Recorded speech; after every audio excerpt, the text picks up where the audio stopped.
crazy about this or not. But it would be great if this season, this time here, because I have a strong feeling, that as many people as possible come to the conviction of what is being spoken here. Not merely as a sort of like an emotional wave only or something, but profoundly come to that understanding. Because I can't see why not. I just cannot see why not. I come with that this kind of feeling of a kind of urgency, not emergency, but an urgency.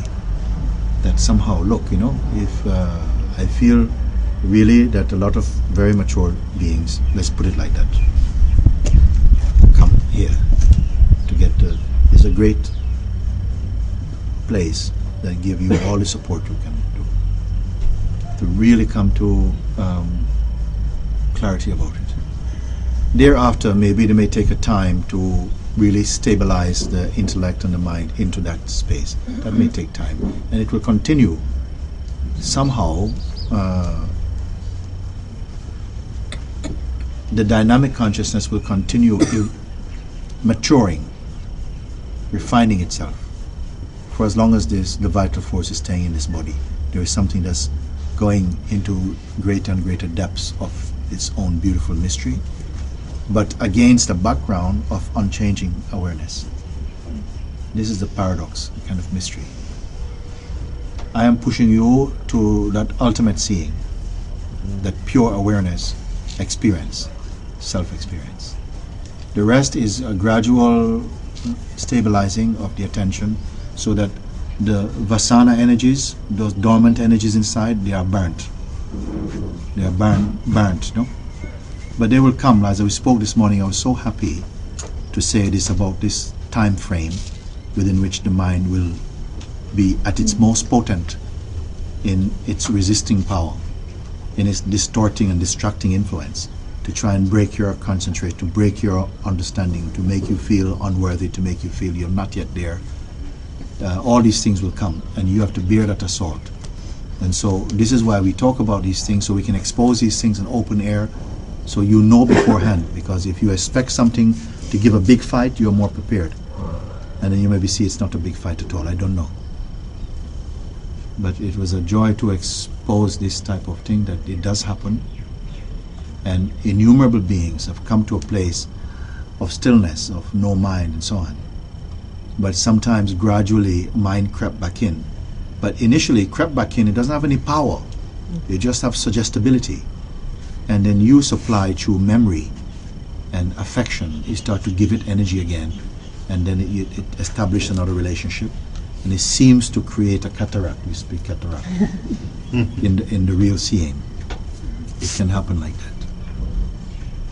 But I like to feel that as it has done here, and I don't want to say anything more than that, so it is possible to come to that, because I don't feel like grace has any bias in it. It's a mystery. Why some people come, maybe among each of you, maybe know hundreds of people your life touch. Hundreds of people are touched by your own existence, whose life are somehow intertwined with you at varying degrees and varying, sort of like intensity. But you are the one who is here. And to give yourself undivided, applying yourself to this understanding. Because really you have nothing to lose of value. Only what is really imagined to be valuable is going to be, you're going to transcend it. You transcend it. And I like to just feel that in my heart, I don't want to exclude one single person unless they exclude themselves. But as much as it's possible, and I think it's totally possible. Why? Because you are that already. It's not like you are going to create this so you might be unsuccessful. It is just what you are already. And if truth, in terms of its discovery as spirituality, means anything at all, it can only be the unveiling of that, the uncovering of that. So satsangs effectively is just pulling the curtains of the mind open, so that what is behind there is not that there's anything behind the curtain will only be another phenomena. But the best phenomena is a mirror, and it is revealing something to you.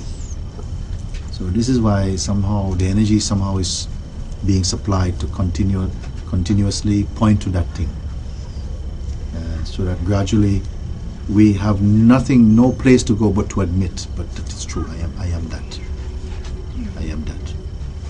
Because the mind will keep on hiding out, no, not yet, and on the way, getting better, let's look at the route, all of these things.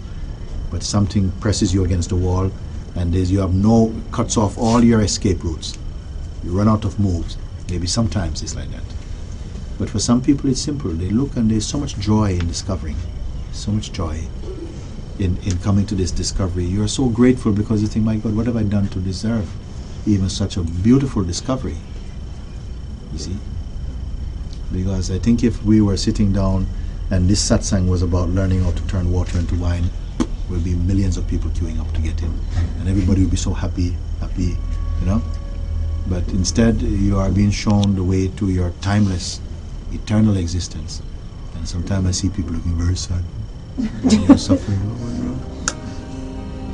That's amazing.